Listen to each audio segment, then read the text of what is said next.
Hi everyone and welcome to Learning Plan 3. In this particular learning plan, we're going to analyze the nature of counseling profession and the variables that serve to create a professional counselor. We're going to determine your own personal value system and how this affects therapeutic relationships. Now, I certainly understand that not everybody is going to practice therapy and not everybody is going to be understanding ethics from that modality, but certainly recognizing that the foundation of interpersonal relationships and communication and in regards to ethics applies across the board no matter what profession you end up using within the human services field. So just kind of keeping that lens in mind. In this particular learning plan, we're really going to look into how our own personal values affect the way in which we interact with clients, and what are some things we may or may not struggle with.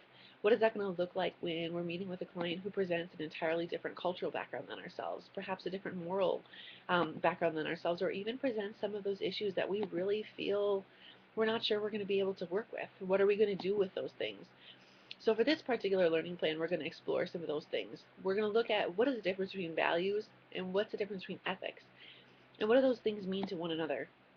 So in this particular learning plan, we're going to create um, an understanding of our self-inventory. We're going to review Chapter 2 in our textbook. We're going to read Chapters 4 through 7 lying on the couch. We're going to also participate in two different discussions. One is the large group discussion based on what we're learning in Learning Plan 2, and the other is the threaded discussion on case studies. I hope you're finding at this point, though, that the case studies are really kind of giving you more of a real-life approach to how to look at ethical dilemmas, and recognizing that every time you face an ethical dilemma, it's something that you want to staff with a coworker, with a supervisor, with someone else to make sure that your line of thinking is justified.